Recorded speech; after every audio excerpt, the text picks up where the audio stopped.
BSc पाठशाला online classes में आपका स्वागत है। आज अपन बात करेंगे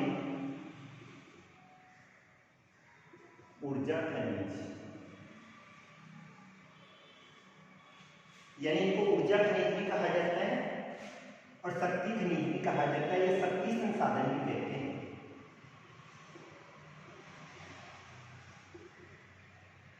यानी शक्ति संसाधन किसे कहा जाता है? वे खनिज पदार्थ जिनसे शक्ति या ऊर्जा की प्राप्ति होती है। वे खनिज पदार्थ जिनसे शक्ति या ऊर्जा की प्राप्ति होती है क्या कहलाते हैं? ऊर्जा या शक्ति संसाधन कहलाते हैं। ऊर्जा या शक्ति संसाधनों की बात करें, प्राचीन काल में यानी ऊर्जा या शक्ति के संसाधन के रूप में या तो कोयले का प्रयोग किया जाता था या फिर बाद में खनिज या पेट्रोलियम का प्रयोग किया जाता था। प्राचीन काल का अध्ययन करें तो प्राचीन काल में शक्ति संसाधन के रूप में या तो कोयले का प्रयोग किया जाता था या फिर बाद में खनिज तेल, जिसको क्या कहा जाता है? पेट्रोलियम भी कहा जाता है, उसका प्रयोग किया जाता है। प्राचीन काल से अगर उद्योगों की बात करें तो उद्योगों की स्थापना केवल उन्हीं क्षेत्रों में की जाती थी जहां पर शक्ति के संसाधन प्रचुर मात्रा में पाए जाते थे। अब शक्ति के संसाधनों में अपन यह अध्ययन कर लिया भाई, वे संसाधन जिनसे ऊर्जा या शक्ति की प्राप्ति होती है वो क्या कहलाते हैं? शक्ति संसाधन कहलाते हैं। उपयोगिता के आधार पर इनको दो भागों में बांटकर अध्ययन किया जाता है।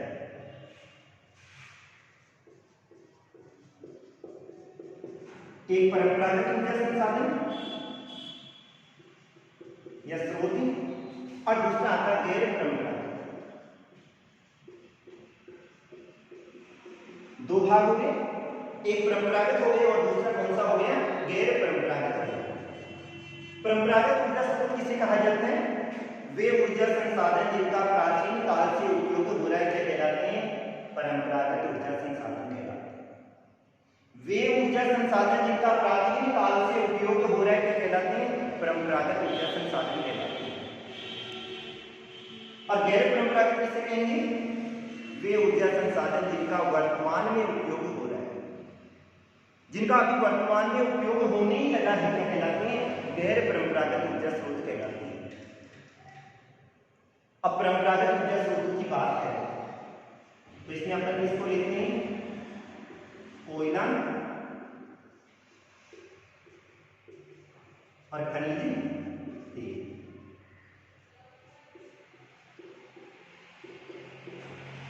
पेट्रोलियम भी कहा जाता है। और तीसरा अपन लेते हैं प्राकृतिक गैस।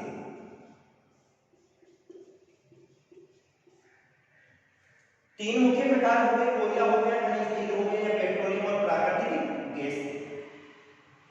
प्राचीन काल में ऊर्जा संसाधन के रूप में इन्हीं का प्रयोग किया जाता था, अतः इन्हें क्या कहा जाता है?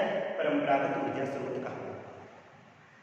ये ऊर्जा स्रोत इस प्रकार पाए जाते हैं जिनके द्वारा पर्यावरण प्रदूषण अधिक होता है और वजन में भी अत्यंत भारी होते हैं। अतः एक स्थान से दूसरे स्थान पर ले जाने में इनकी परिवहन लागत क्या आती है? अधिक आती है। और परिवहन लागत अधिक आने के कारण से वर्तमान में इनका उपयोग कम होने लगा। जिसे कहा जाता है कोयला अतीत की, पेट्रोलियम वर्तमान की तथा सौर ऊर्जा भविष्य के ईंधन की आपूर्ति का स्रोत है। प्राचीन काल में शक्ति संसाधन के रूप में कोयले का प्रयोग होता था, वर्तमान में खनिज तेल का उपयोग हो रहा है और आने वाले समय में किसका प्रयोग होगा? खनिज तेल का उपयोग होगा। गैर परंपरागत ऊर्जा स्रोतों में अपन किसको लेते हैं? उन आणविक स्रोतों को लिया जाता है जिनके द्वारा किसका निर्माण होता है? परमाणु ऊर्जा का निर्माण होता है। और इसमें कौन सी आती है? यूरेनियम, थोरियम,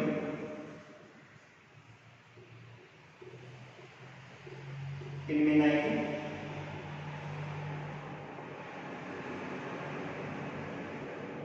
जिरकन आदि।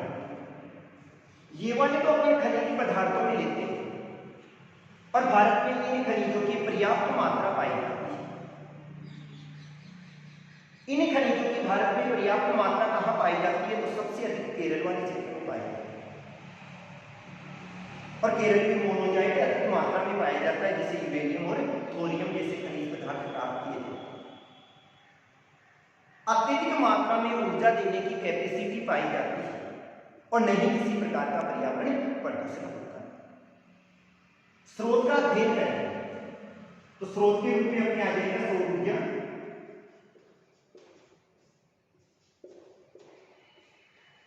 पवन ऊर्जा,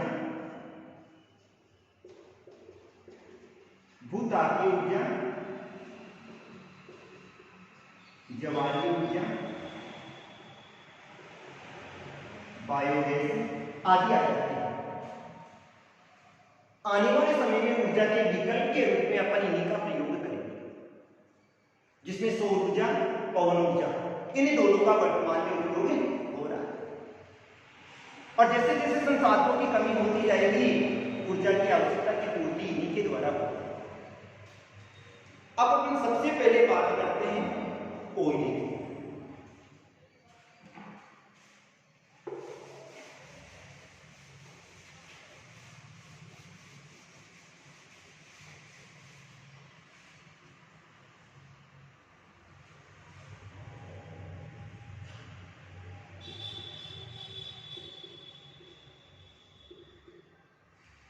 कोयले का अध्ययन करें तो इसको उद्योगों की जननी कहा जाता है।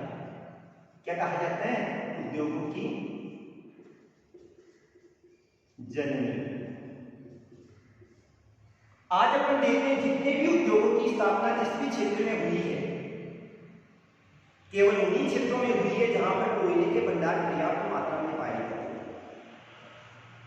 जहां पर कोयला पाया जाता है उद्योग की स्थापना होती है, और जहां पर कोयला नहीं पाया जाता वहां पर उद्योग की स्थापना नहीं होती है।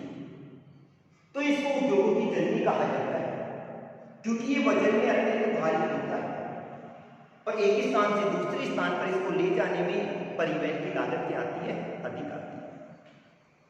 और जब किसी वस्तु में परिवहन की लागत अधिक आती है तो उस वस्तु के मूल्य में क्या हो जाती है? वृद्धि हो जाती है। अतः इस प्रकार के उद्योगों की स्थापना उन्हीं क्षेत्रों में होती है जहां पर पर्याप्त मात्रा में कोयला पाया जाता है, वहीं पे उद्योगों की स्थापना होती है। तो क्या कहा जाता है? उद्योगों की जननी। दूसरा माना जाता है शक्ति का प्रतीक।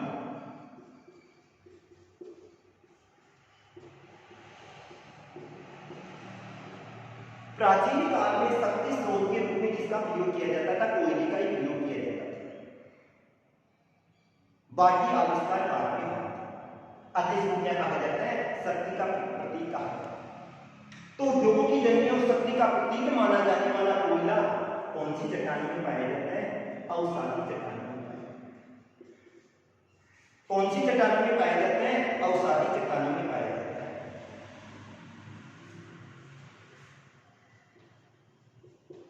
अब निर्माण की प्रक्रिया का अध्ययन करें तो धरातल के भाग में क्या पाए जाते थे? पहले पेड़ पौधे।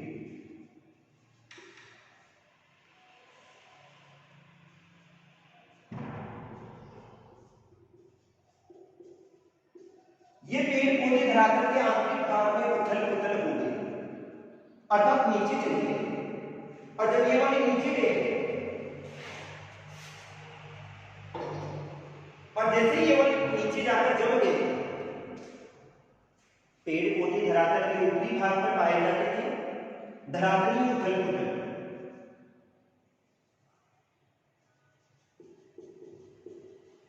किसके कारण से? धरातलीय उथल पुथल के कारण से ये धरातल के नीचे वाले भाग में दबे और दबने लगे तो सड़न गलन की प्रक्रिया हुई। और जब सड़न गलन की प्रक्रिया हुई तो किसका निर्माण हो गया?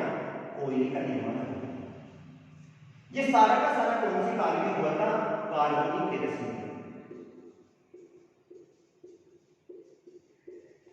कौन से युग में हुआ था? कार्बोनिक तेरस युग में हुआ था। तो कोयले के निर्माण प्रक्रिया का अध्ययन करें तो कोयले का निर्माण कौन से युग में हुआ था? कार्बोनिक तेरस युग में हुआ था, जहां पर पेड़ पौधों के धरातल के आंतरिक भाग में दबने के कारण से किसका निर्माण हुआ था? कोयले का निर्माण हुआ था। अब अपन अध्ययन करें कोयले के निर्माण की प्रक्रिया के बारे में।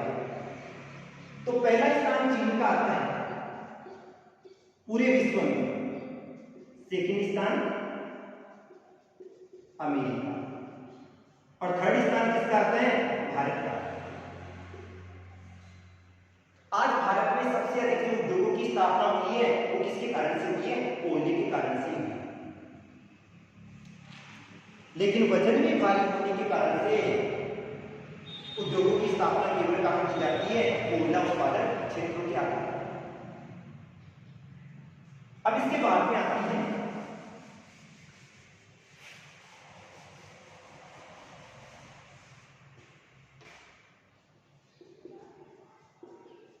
कोयले के प्रकार। यानी कोयले में किसकी मात्रा पाई जाती है? कार्बन की मात्रा पाई जाती है। किसकी मात्रा होती है कोयले में? कोयले में कार्बन की मात्रा पाई जाती है। और कार्बन की मात्रा के आधार पर कोयले को 4 भागों में बांटा जाता है।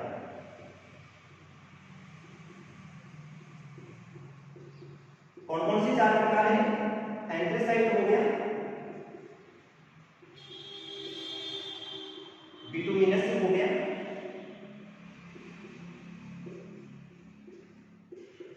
लिग्नाइट, और चौथा आता है।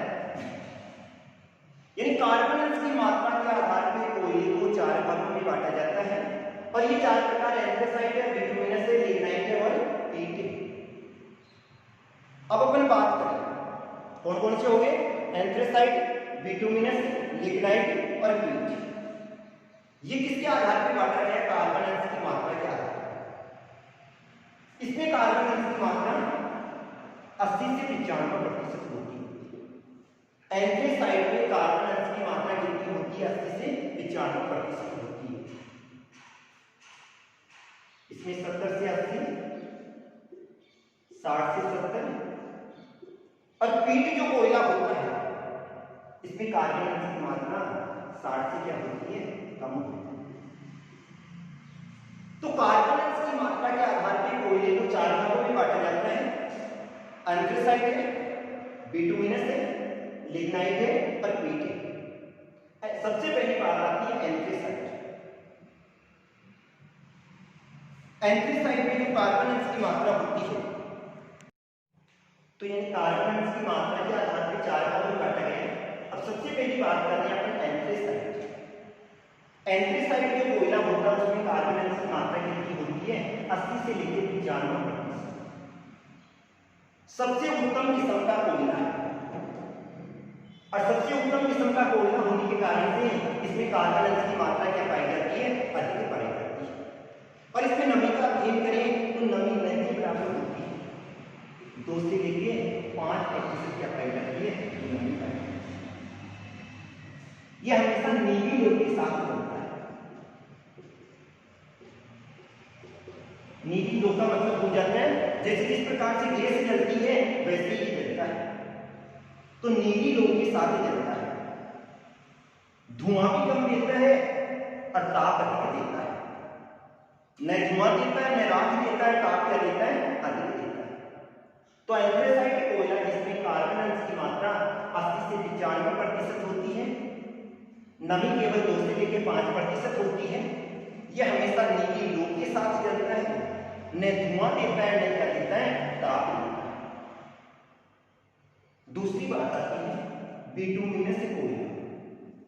इसमें जो कार्बन अंश की मात्रा होती है वो कितनी होती है? 70 से लेकर 80% पाई जाती है। कितनी होती है? 70 से लेकर 80%। और जल की मात्रा का अध्ययन करें तो इसमें जल कितना होता है? केवल 5% जल पाया जाता है। जल की मात्रा केवल 5% पाई जाती है, जबकि कार्बन अंश की मात्रा 70 से लेकर कितनी पाई जाती है? 80% पाई जाती है। ये भारत में सर्वाधिक पाया जाता है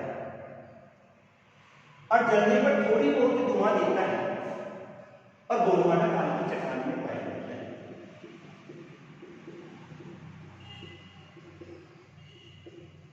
कौन सी चट्टान में पाए जाते हैं? गोंडवाना काल की चट्टान में पाए जाते हैं। ताप थोड़ा सा कम होता है, थोड़ी बहुत क्या देता है, धुआं भी देता है। तीसरा आ जाता है लिग्नाइट कोयला, जिसको अपन भूरा कोयला भी कहते हैं। निम्न श्रेणी का आता है जिसमें कार्बन की मात्रा कितनी होती है, 60 से लेके 70% होती है, 60 से लेके 70। ये राजस्थान, तमिलनाडु और जम्मू कश्मीर में पाए जाते हैं। कहां कहां मिलते हैं, राजस्थान में, तमिलनाडु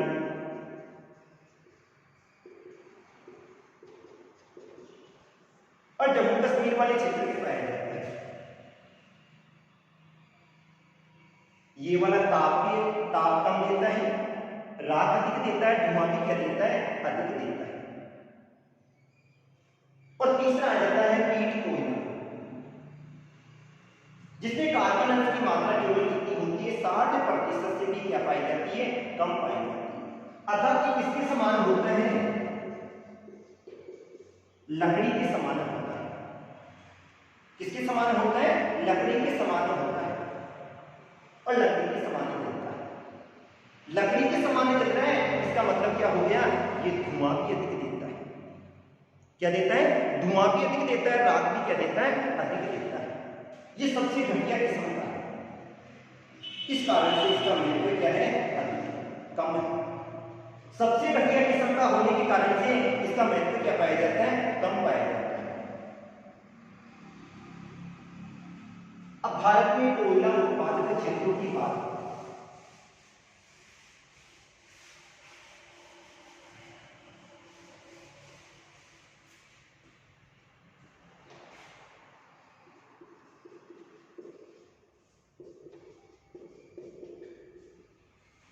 भारत में कोयला उत्पादक क्षेत्रों की बात करें तो भारत में कोयला भोपाल की चट्टानों में पाया जाता है। उत्पादन का अध्ययन करें तो पहला स्थान चीन का, दूसरा स्थान अमेरिका का, तीसरा स्थान किसका आता है, भारत का आता है। यहां पर कोयला भोपाल की चट्टानों में पाया जाता है।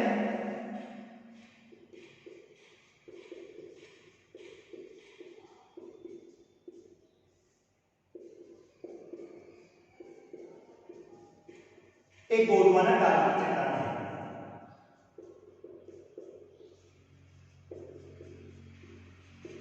और दूसरा आ जाता है टर्शियरी कोयला क्षेत्र।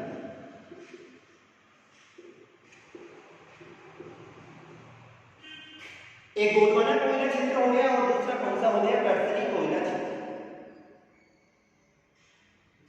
भारत का 96% कोयला,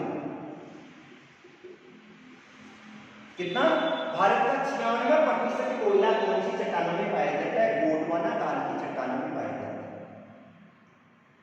और बाकी का अध्ययन करेंगे तो टर्शियरी कोयला क्षेत्र में केवल कितने प्रतिशत आ जाता है, 4% कोयला ही कौन सी चट्टानों में पाया जाता है, टर्शियरी कोयला क्षेत्र में पाया जाता है। राज्यों के आधार पर अध्ययन करें तो छत्तीसगढ़,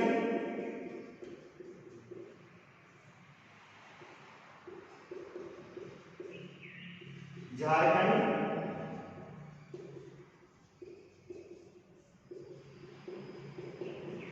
छत्तीसगढ़, झारखंड, पश्चिमी बंगाल, मध्य प्रदेश,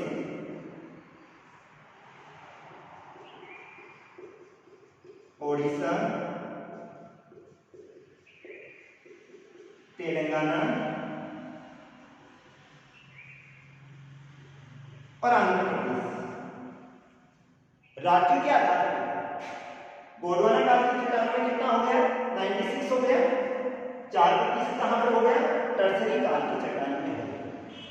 राज्यों के आधार पर अध्ययन करें तो छत्तीसगढ़, झारखंड, पश्चिमी बंगाल, मध्य प्रदेश, ओडिशा, तेलंगाना और आंध्र प्रदेश। इन क्षेत्रों में भारत का 90% कोयला पाया जाता है। कितने प्रतिशत है, 90% कोयला पाया जाता है। शेष कोयला असम में, जम्मू कश्मीर में और राजस्थान। लेकिन 90% छत्तीसगढ़, छत्तीसगढ़, झारखंड, पश्चिमी बंगाल, मध्य प्रदेश, ओडिशा, तेलंगाना और कहां पर पाया जाता है? आंध्र प्रदेश में पाया जाता है। अब अपन ये कोयले का अध्ययन किया। गोंडवाना काल का जो कोयला है वो कहां पर पाए जाते हैं?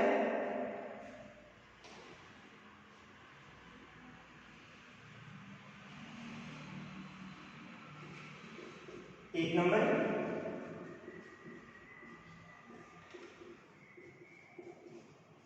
एक तो दामोदर घाटी कोयला क्षेत्र है, कहां पर पाया जाता है? दामोदर घाटी में पाया जाता है। दूसरा आ जाता है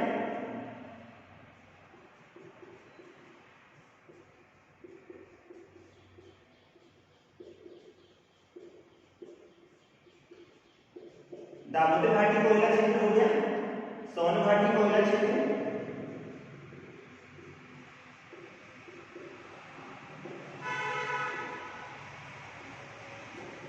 तीसरा महानदी घाटी कोयला क्षेत्र,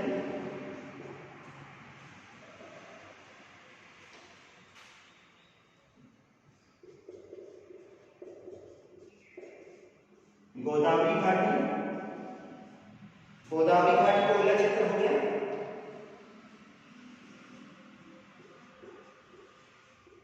सतपुड़ा घाटी कोयला क्षेत्र,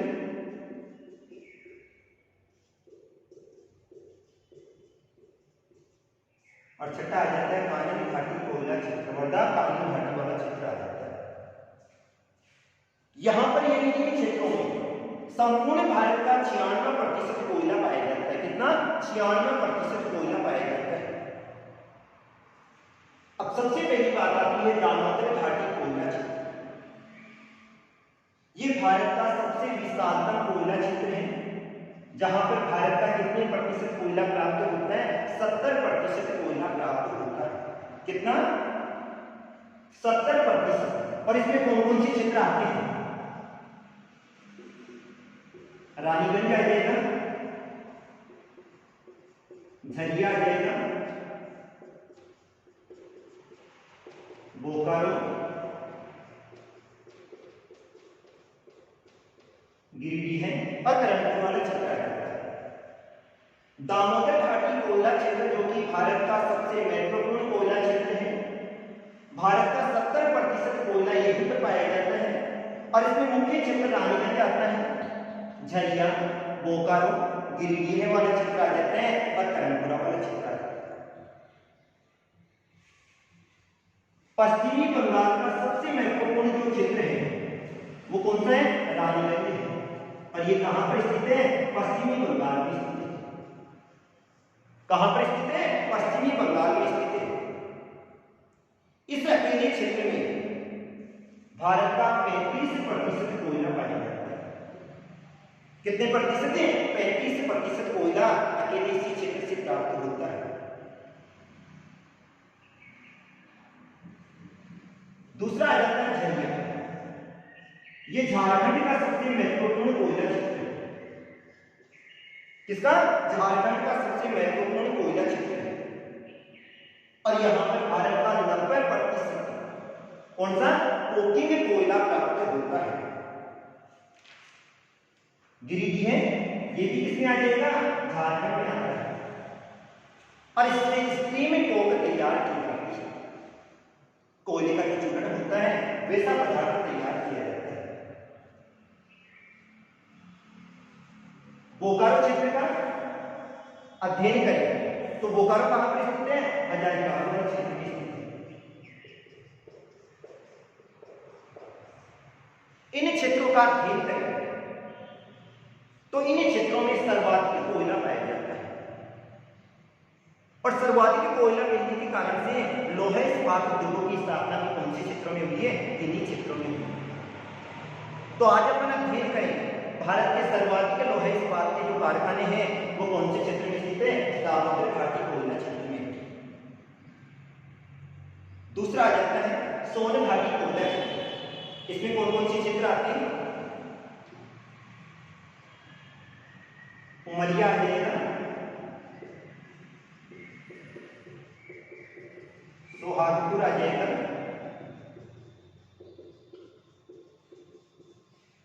सिंगरेनी वाला क्षेत्र आ जाएगा, कोरबा आ जाएगा,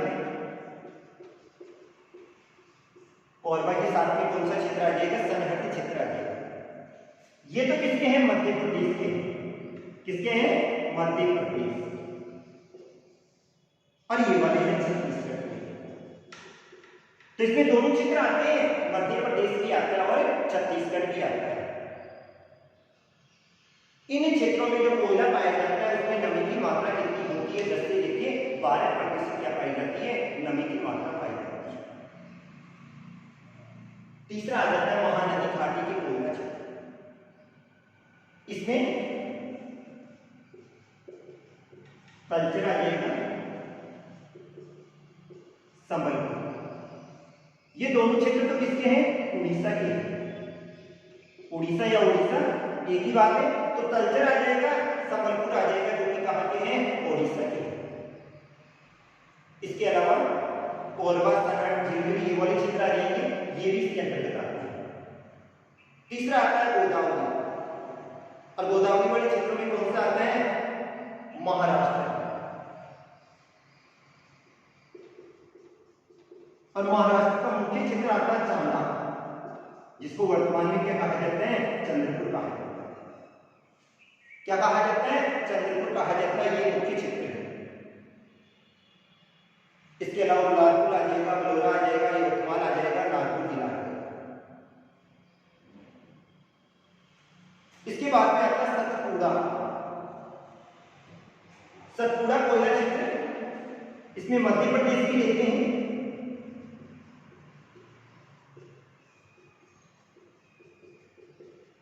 और महाराष्ट्र को भी लिया जाता है। किस किस को सम्मिलित किया जाता है, मध्य प्रदेश को भी लिया जाता है और महाराष्ट्र को भी लिया जाता है।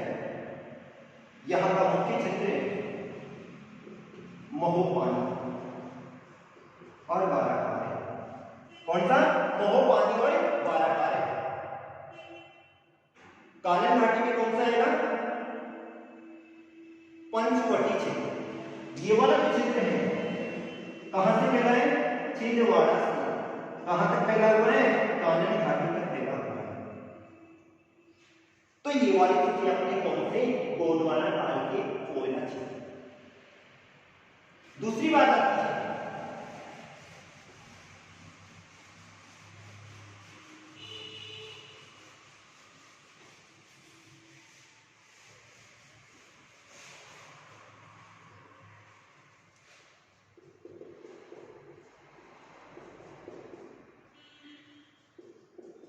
टर्शियरी कोयला क्षेत्र।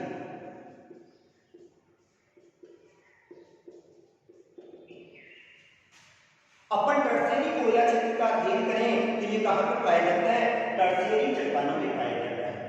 कहां पर पाया जाता है, टर्शियरी चट्टानों में पाया जाता है। कौन कौन से क्षेत्र आ जाएंगे, असम आ जाएगा, यानी असम,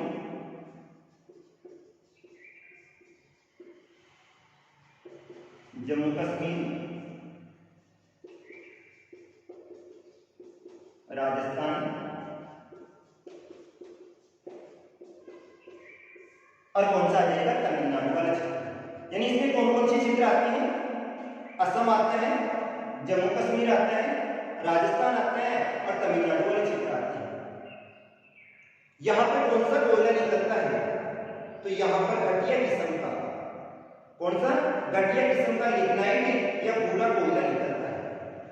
तो इस क्षेत्र में सर्वाधिक मात्रा में घटिया किस्म का या तो लिग्नाइट निकलता है या फिर बाद में कौन सा निकलता है, भूरा कोयला निकलता है। क्षेत्र कौन कौन से हो गए, असम हो गया, जम्मू कश्मीर, राजस्थान है और तमिलनाडु। इसमें कार्बन अंश की मात्रा की कमी पाई जाती है। और कार्बन अंश की जो मात्रा है वो कितनी पाई जाती है, 35 से लेकर 40% पाई जाती है। कितनी पाई जाती है, 35 से लेकर 40%। इस कोयले का अधिकांश उपयोग या तो ताप विद्युत गृहों में किया जाता है, बिजली बनाने के रूप में इसको काम में लिया जाता है, या फिर जो सीमेंट के कारखाने होते हैं, क्योंकि सीमेंट उद्योग के लिए कच्चे माल के रूप में कोयले की आवश्यकता होती है, जिप्सम की आवश्यकता होती है, और कोयला भी कौन सा चाहिए, कोकिंग कोयला चाहिए या चूना पत्थर चाहिए। तो सीमेंट में अधिक काम में लिया जाता है। अब असम वाले क्षेत्र का अध्ययन करें तो यहाँ पर जो मुख्य कोयला निकलता है वो कहाँ निकलता है, गारो, खासी और जैंतिया की पहाड़ियों के पास में। गारो, खासी और जैंतिया की पहाड़ियों के पास में ये कोयला निकलता है, जो कि इसके अंतर्गत आता है मेघालय में। कहां पर आएगा, मेघालय। तो मेघालय की गारो, खासी और जैंतिया की पहाड़ियों में ये सर्वाधिक मात्रा में पाया जाता है। राजस्थान में पलाना में आ जाएगा, जयपुर और जोधपुर वाले क्षेत्र में सर्वाधिक मात्रा में पाया जाता है। जम्मू कश्मीर, कालाकोट, महोगल। कौन कौन से क्षेत्र है, कालाकोट वाला आ जाएगा और महोगला वाला क्षेत्र आ जाएगा। इसके अलावा धनसाल वाला क्षेत्र है, इन क्षेत्रों में भी इसकी मात्रा क्या पाई जाती है, अधिक पाई जाती है। तो ये तो था कोयला उत्पादक क्षेत्र। अब मानचित्र के आधार पर अध्ययन करें, यानी मानचित्र के आधार पर भारत के कोयला क्षेत्रों का अध्ययन करें तो सबसे पहले आता है गोदावरी घाटी कोयला क्षेत्र। तो ये वाला जो अपना 1 नंबर है, ये कौन सा आ गया, गोदावरी घाटी कोयला क्षेत्र।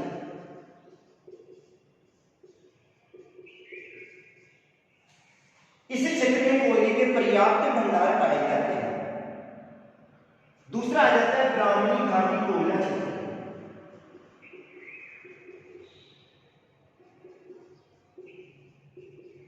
दूसरा कौन सा आ गया, ब्राह्मणी घाटी कोयला क्षेत्र आ गया। तीसरा जो मुख्य कोयला क्षेत्र है ये वाला आ गया दामोदर घाटी कोयला क्षेत्र। कौन सा, दामोदर घाटी कोयला क्षेत्र।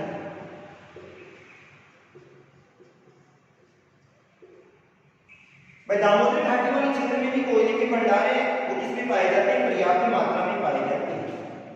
ये वाला दामोदर घाटी कोयला क्षेत्र उत्तर हो जाएगा और ये वाला दामोदर घाटी कोयला क्षेत्र कौन सा हो जाएगा, दक्षिण हो जाएगा।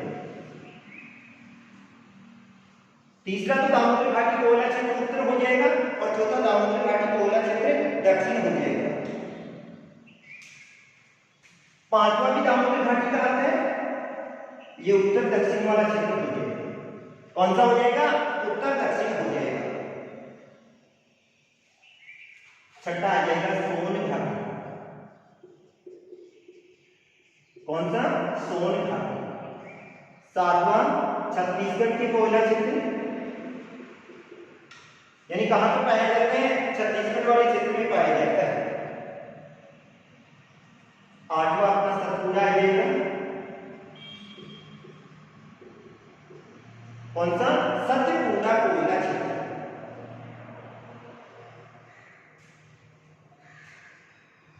नौवां महाराष्ट्र वाला क्षेत्र आ जाएगा,